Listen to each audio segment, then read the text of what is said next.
Good evening friends, my name is Vishnu Kurmi.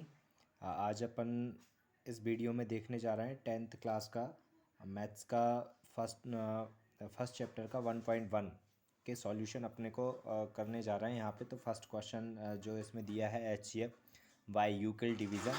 तो मैं आज आपको इसके बारे में बताने जा रहा हूँ, आपको एचसीएफ कैसे फाइंड आउट करना है बाय यूक्लिड डिवीज़न मेथड से। तो आप देखते हैं इसका फर्स्ट क्वेश्चन देखते हैं। अपन फर्स्ट क्वेश्चन में लिखा हुआ है एचसीएफ अपने को फाइंड आउट करना है 135 और 225 का। तो इसमें अपने को क्वेश्चन अपने को दिया हुआ है 135 और 225 का एचसीएफ अपने को फाइंड आउट करना है बाय यूक्लिड डिवीज़न का। अपना जो फॉर्मूला होता है वो मैंने लिख दिया यहाँ पे, A is equal to B Q plus R, जिसकी एक कंडीशन रहती है R less than equal to zero and less than to B.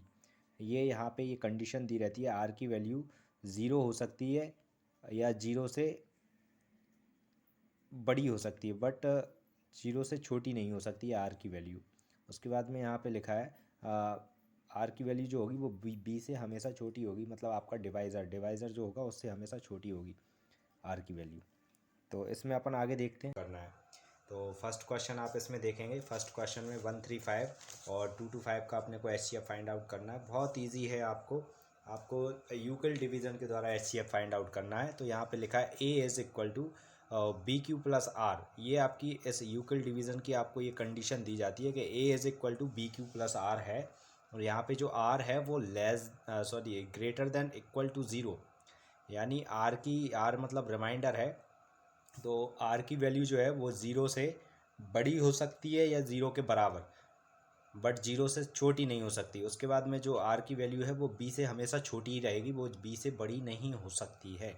अब अपने को क्या करना है, इसमें जो बड़ा नंबर है उसमें अपने को छोटे नंबर से डिवाइड करना है। तो मैंने यहाँ पे लिख रखा है 135 से अपने को 225 में डिवाइड करना है। तो इसमें अपन डिवाइड करेंगे तो 1 टाइम जाएगा, 135 बन जा, तो ये आपके 135 आ जाएंगे। माइनस करेंगे 0, यहाँ पे 12 में से 3 जाएंगे 9, और 1 में से बन जाएगा कुछ नहीं, आपका रिमाइंडर आया 90। अब आप देखते हैं तो जो 90 है वो आपका डिवाइडेंड से छोटा है, इसलिए 135 को अपन यहाँ पे लिखेंगे और फिर 90 से 135 को डिवाइड करेंगे। तो जब आप इसको डिवाइड करेंगे तो ये 1 टाइम फिर से जाएगा, तो 135 और नीचे आ जाएगा आपका 90। अब आपको इसमें से माइनस करना है तो आपका 45 आ जाएगा। तो फिर यहाँ पे देखते हैं 45 90 से छोटा है, तो 90 को अपने को यहाँ पे लिखना पड़ेगा और फिर से 1 टाइम फिर से अपन इसको डिवाइड करेंगे। तो 45 से अपने को 90 को जब अपन डिवाइड करेंगे तो 2 टाइम में जाएगा, 45 टू जा ये 90 आ जाएंगे। अपन माइनस करेंगे तो ये अपना कुछ नहीं बचेगा, यानी कि रिमाइंडर आपका 0 बचेगा। अब यहाँ आप देखें दोस्तों, जैसे कि अपन ने इस सब को लिखा हुआ है, ये अपन ने डिवाइड किया है, तो अपने को क्या ना, ये A is equal to B Q plus R में फिट करना है, इसको अपने को वैल्यू पुट करना है। तो यहाँ पे देखते हैं ए क्या होता है बेटा, ये ए क्या होता है अपने को यहाँ पे देखना है। ए इज़ इक्वल टू आपका 225 है, तो ये ए की वैल्यू यहाँ पे रख देना है। बी की वैल्यू अपनी कितनी है, जो डिवाइडेंड जिससे आपने डिवाइड किया है, तो 135 से हमने इसमें डिवाइड दिया है, तो 135 यहाँ पे, और क्यू मतलब आपका क्वेश्चन जो आंसर आया है डिवाइड करने पर 1, वो यहाँ पे लिखेंगे, और प्लस आर लिखा है, आर की वैल्यू मतलब रिमाइंडर क्या बचा, 1 टाइम डिवाइड करने के बाद आपका 90 आया, तो वो आर की जगह पे 90 आ जाएगा। फिर अपन ने द्वारा डिवाइड किया है, तो अपने को यही की यही लाइन एक बार फिर से जमाना पड़ेगा। यहाँ पे 135 को अपन यहाँ लिखेंगे, उसके बाद 90 से डिवाइड किया, 90 को यहाँ लिखेंगे, इनटू में 1 आपका आंसर आ रहा है, 1 को आप मल्टीप्लाई करेंगे, प्लस यहाँ पे रिमाइंडर आपका 45 बचा, 45 को लिख देंगे। उसके बाद फिर अपन ने वंस अगेन फिर से अपन ने इसको डिवाइड किया है, तो फिर से अपन यहाँ पे जो 90 में डिवाइड किया 90 यहाँ लिखेंगे, 45 आपका जिससे डिवाइड दिया वो यहाँ पे, और आंसर आया आपका 2 टाइम डिवाइड गया तो वो 2 यहाँ पे, और प्लस रिमाइंडर यानी आर की वैल्यू आपकी 0 बची, वो 0 लिख देंगे। अब मैंने जैसा कि आपको पहले ही बताया था कि जो आपका एच सी एफ होगा वो एच सी एफ अपने को फाइंड आउट करना है इसमें दोनों नंबरों के बीच में। तो एच सी एफ आपका क्या होता है, जो लास्ट डिवाइडेंट होता है, जिससे अपन ने लास्ट में सबसे लास्ट में जिससे डिवाइड दिया है, भाग दिया है, वो आपका एच सी एफ होता है। तो यहाँ पे अपन देखें सबसे लास्ट में अपन ने जिससे डिवाइड दिया वो है 45, तो 45 एच सी एफ आपका हो जाएगा 45, यही आपका आंसर हो जाएगा। तो बहुत ईजी है, आप इसका सेकंड क्वेश्चन भी देख सकते हैं। मैंने इसका सेकंड क्वेश्चन का भी सॉल्यूशन आपको दिया हुआ है इस वीडियो में, तो आप इसको देखें, तो बहुत ईजी है ये वाला भी आपका। तो यहाँ पे आप देखें कि 196 और 38220 दिया है क्वेश्चन में। जैसा कि अपन जानते हैं कि अपने यूक्लिड डिवीज़न से अपने को इसको सॉल्व करना है, तो उसका अपन ने फार्मूला लिखा है A is equal to B Q plus R. यहाँ कंडीशन भी लिखे हैं कि आर की वैल्यू जो है वो आपकी 0 से बराबर हो सकती है या उससे बड़ी हो सकती है, but not equal to, not less than to zero, zero से छोटी नहीं होगी आर की वैल्यू, हमेशा याद रखें। और जो है आर की वैल्यू है वो बी से हमेशा छोटी ही रहेगी, बी से बड़ी नहीं हो सकती है, ये चीज़ अपन ध्यान देखें। और उसके बाद में फिर मैंने वही आपको जो पिछले सवाल में अपन ने किया था, मैंने 196 से 38220 में डिवाइड किया। तो यहाँ पे अपन डिवाइड देते हैं, तो 196 से अपन ने पहले 382 में डिवाइड किया, तो इसमें गया वन टाइम, तो 196 लिखा, मैंने इसको माइनस किया, तो माइनस करने पर मेरा आया यहाँ पे 186 बचा। उसके बाद फिर मैंने ये अगला 2 यहाँ पे उतार लिया, तो ये आ गया 1862। अब इसमें मैंने फिर से डिवाइड किया 196 से, तो 196 से मैंने इसमें डिवाइड किया तो वो 9 टाइम गया। मैंने 196 का 9 में मल्टीप्लाई किया था, वो मैंने ऊपर भी करके दिखाया है, तो आप यहाँ पे देख सकते हैं। 196 का 9 में मल्टीप्लाई करें तो आपका 1764 आपका आ जाएगा, तो मैंने यहाँ पे लिख दिया। उसके बाद इसको माइनस कर देंगे तो ये आपका ईजिली आप माइनस कर सकते हैं, 98 आपका बचेगा 98। उसके बाद जो लास्ट में ज़ीरो बचा उसको मैं नीचे लिख लूँगा, ये हो गया 980। तो 980 को मैं 5 टाइम फिर से 196 का मल्टीप्लाई 5 टाइम करूँगा तो आपका 980 आ जाएगा, और इसको मैं माइनस कर दूँगा तो रिमाइंडर में आपका ज़ीरो बचेगा। तो बहुत इजी है। तो रिमाइंडर में अपना आपका जीरो आ गया यहाँ पे। तो रिमाइंडर में जीरो आने के बाद फिर अपन इसको जमाते हैं वैसे के वैसा, जैसे कि मैंने आपसे बोला था कि जो आपने डिवाइड किया उसको आपको यूक्लिड डिवीज़न मेथड के द्वारा उसमें वैल्यू पुट करना है। तो आपका जो क्वेश्चन अभी अपन ने लिखा था a is equal to B Q plus R, इसमें अपन वैल्यू पुट करते हैं, तो बीच में जो वैल्यू दी हुई है 38220 ये आपका a हो गया। उसके बाद में b आपका क्या होगा, जिससे अपन ने डिवाइड दिया यानी 196 वो b हो गया। q आपका क्या होगा, q जो आंसर आया 195 वो मैंने 195 प्लस का साइन लगाया। यहाँ पे रिमाइंडर क्या बचा अपने को, रिमाइंडर सबसे लास्ट में जीरो बचा था वो यहाँ लिख दिया। अब इसको मैंने एक बार और लिखा है इसको सही से, यहाँ पे थोड़ा दिख नहीं रहा इसलिए। तो 38220 इज़ इक्वल टू 196 इंटू में 195 प्लस ज़ीरो रिमाइंडर आपका बचा है। अब यहाँ पे वही HCF अपने को निकालना है। तो मैंने बोला जैसा कि आपका लास्ट डिवाइडेंट जो होगा तो लास्ट और फर्स्ट इसका 196 है, तो 196 is the answer of this question. तो ये आपका HCF आ गया है। तो बहुत ईजी है इसका मेरे ख्याल इस क्वेश्चन में एक और। तो स्टूडेंट अब आप देखेंगे इसका 1.1 का सेकंड क्वेश्चन जिसमें आपको दिया हुआ है, मैं आपको बता देता हूँ सेकंड क्वेश्चन क्या दिया हुआ है। तो आपका सेकंड क्वेश्चन यहाँ पे दिया हुआ है, दर्शाइए आप देखिए इसमें पढ़ सकते हैं, दर्शाइए कि कोई भी धनात्मक विषम पूर्णांक 6q+1 या 6q+3 या 6q+5 के रूप का होता है, जहाँ पे q कोई पूर्णांक है। तो अपने को इसको कोई धनात्मक पूर्णांक है उसको इस फॉर्म में दिखाना है। तो बहुत इजी क्वेश्चन है, इसका सॉल्यूशन मैं आपको बताता हूँ कैसे करना है आपको। तो आप यहाँ पे बस सिर्फ इतना आपको थोड़ा लिखना है इसमें कि माना कि कोई धनात्मक पूर्णांक अपन ने मान लिया है, वो b है, b की वैल्यू अपन ने 6 मान ली है। यहाँ पे b इज़ इक्वल टू 6, वो इसलिए माना है अपन ने b इज़ इक्वल टू 6 क्योंकि यहाँ पे अपने को जो विषम पूर्णांक है उनको दिखाना है। विषम पूर्णांक जो विषम पूर्णांक है अपन इसको लिख सकते हैं, इन्होंने लिखा है कि विषम पूर्णांक, तो विषम पूर्णांक अपने को दिए हुए हैं 6q+1 और एक सेकंड दिया है 6q+3। तो ये विषम, यहाँ पे देखेंगे कि ये जो एक है ये विषम संख्या है और 3 भी आपकी विषम संख्या है, और एक और ये है यहाँ पे 6q+5। तो अपने को कोई धनात्मक पूर्णांक को इन तीन रूप में लेके आना है।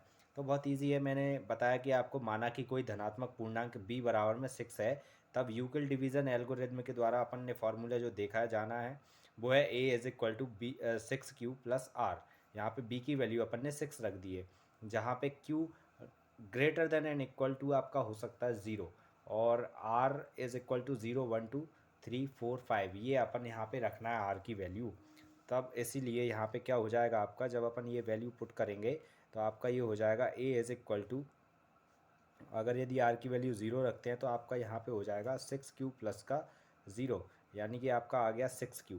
a की वैल्यू आपकी क्या आ गई, 6q आ गया। और अगर यदि यहाँ पे हम 1 पुट करते हैं तो 1 पुट करेंगे तो यहाँ पे आपका आ जाएगा 6q+1, 6q+1 आ जाएगा, और देन फिर 6q+2 आ जाएगा, और फिर आपका 6q+3 आ जाएगा।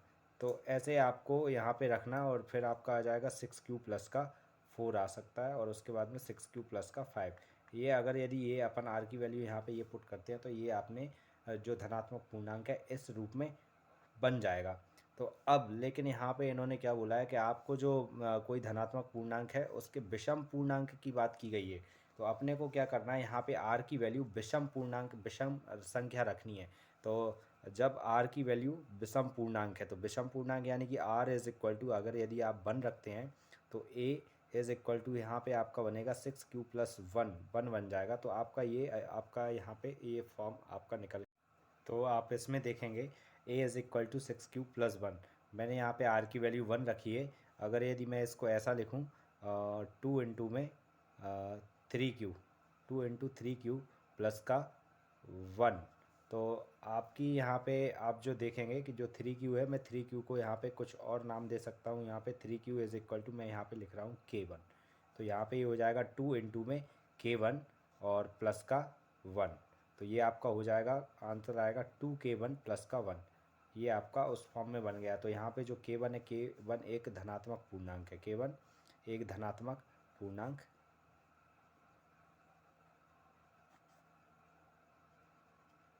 है। अब अपन अगला देखते हैं। इसी प्रकार मैं आपको इसका अगला वाला दिखाता हूँ, तो उसको आप देखेंगे, ज़रा ध्यान से देखें। तो यहाँ पे आपका फिर वही दिया हुआ है आपको A is equal to B 6 Q plus का आर की वैल्यू यहाँ पे अपने को 3 रखना है, क्योंकि इन्होंने विषम पूर्णांक बोला है तो यहाँ पे 3 रखते हैं, ऑड नंबर रखते हैं। तो ये A is equal to 6 Q plus R की जगह पे 3 आ जाएगा। अब यहाँ पे आप देखेंगे तो मैं इसको लिख सकता हूँ 2 इंटू में 3 क्यू, 3 क्यू प्लस 3 का ऐसे का ऐसा, और इस 3 क्यू की जगह पे मैं लिखता हूँ यहाँ पे 3 Q is equal to K2 लिखता हूँ। तो यहाँ पे ये हो जाएगा 2K2 प्लस 3। तो यहाँ पे अपन देखते हैं जो K2 है, K2 भी आपका एक धनात्मक पूर्णांक है, धनात्मक पूर्णांक। तो ये आपका एक धनात्मक पूर्णांक हो गया है। अब आपको इसी प्रकार एक और रखना है यहाँ पे कि ए इज़ इक्वल टू आपका वही 6 क्यू इज प्लस आर, ये आपको दिया हुआ है, और यहाँ पे अपने को आर इज़ इक्वल टू 5 रखना है। तो ये आपका 5 रखते हैं यहाँ पे। तो आपका ए इज़ इक्वल टू 6 को मैं लिख सकता हूँ 2 इंटू में 3 क्यू प्लस आर की वैल्यू यहाँ पे 5 रख देते हैं। उसके बाद मैं 3 क्यू को यहाँ पे लिखता हूँ 3 Q is equal to K3। तो ये आपका हो जाता है 2K3 प्लस 5। तो ये आपका ये तीनों के तीनों आपके सॉल्व होके आ सकते हैं। तो अपन यहाँ पे लिखेंगे K1 K2 and K3, K1 K2 K3 वह धनात्मक पूर्णांक हैं, वह धनात्मक पूर्णांक हैं जिन्हें 6Q+1 ऐसा लिख लें, वे धनात्मक विषम पूर्णांक, आपको ये और लगाना है यहाँ पे विषम पूर्णांक, वे धनात्मक विषम पूर्णांक हैं जिन्हें 6Q+1, 6Q+3 और 6Q+5 के रूप में लिखा जा सकता है।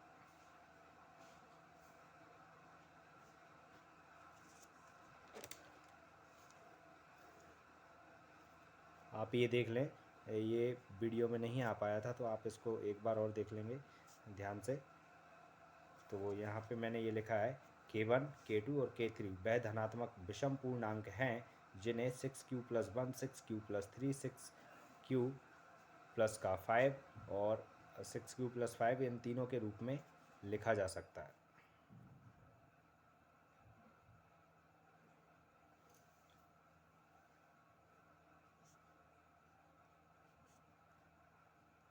तो आपने देखा, ऐसे अपन किसी भी धनात्मक पूर्णांक को अगर यदि आपको लिखना हो तो उसको इस मेथड द्वारा आप इन सवालों को कर सकते हैं। तो बहुत इजी है। अगर यदि आपको वीडियो अच्छी लगी हो तो आप इसको लाइक शेयर ज़रूर करें, सब्सक्राइब करें, ताकि आपको अगली वीडियो जो आपको आने वाली है वो आपको मिल सके और आपको आगे के सवाल अच्छे से समझ में आए। धन्यवाद।